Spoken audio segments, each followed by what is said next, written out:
सारी रात बारिश होने के बाद बारिश रुक जाती है। बेटी, अब बारिश रुक गई है, मैं जाती हूँ। माँ जी, अगर आप चाहें तो यहाँ भी रह सकती हैं। नहीं बेटी, मेरी फसल तैयार है, पेड़ों पर फल पक चुके हैं और सब्जियाँ भी। बहुत से काम है मुझे। गुड़िया बेटी, आप ही अपनी मम्मा के साथ मेरे पास जरूर आना। दूसरे जंगल में झरने के पास है मेरा घर। ठीक है माँ जी, मैं जरूर आऊंगी। फिर वो बूढ़ी फाख्ता वहाँ से चली जाती है।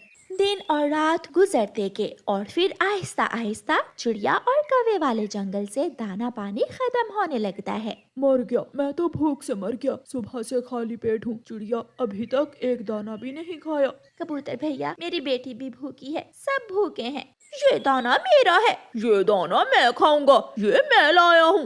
तो फिर मैं भी देखती हूँ, पंख तो लगा कर दिखा मुझे इस दाने को। पक्षी एक एक दाने के लिए आपस में लड़ाई कर रहे थे। बेचारी बुलबुल तो अपना सामान उठाकर कहीं और जाने का सोचती है।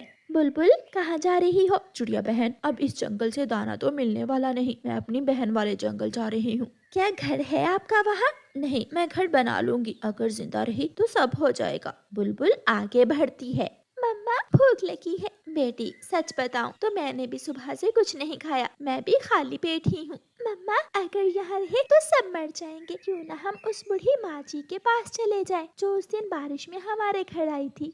गुड़िया की बात सुनकर मम्मा चिड़िया को याद आता है। हाँ गुड़िया बेटी, मेरे तो ख्याल में ही नहीं था, हम वहाँ भी तो जा सकते हैं। फिर रानो चिड़िया तोते, कबूतर और कौवों को इकट्ठा करती है। दूसरे जंगल में झरने के पास मेरी एक जानने वाली फाख्ता रहती है, हम सब वहाँ चले जाते हैं। चिड़िया, जल्दी से हमें कहीं ले जाओ, वरना हम सब भूख से मर जाएंगे। तो फिर आप सब मेरे साथ चलें।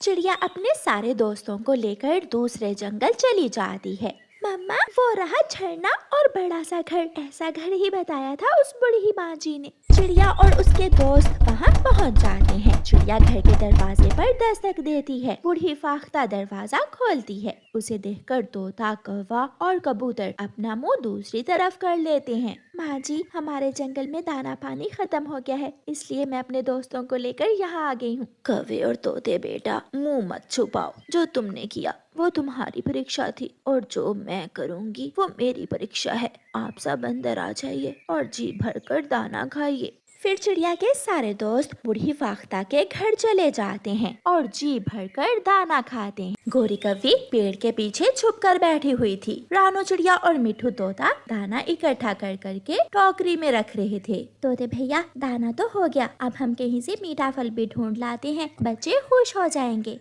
मेरा छोटा मिठू तो कल से मीठा फल मांग रहा है। ऐसे कहते हुए तोता दानों से भरी टोकरी उठा लेता है। इसे यहाँ ही रख देते हैं मिठू, इतना बोझ उठाने की क्या जरूरत है। वो टोकरी उसी जगह पर रखकर मीठा फल लेने चले जाते हैं। पीछे से गोरी कव्वी आराम से वहाँ आती है और चिड़िया और तोते की दानों से भरी टोकरी उठाकर भाग जाती है।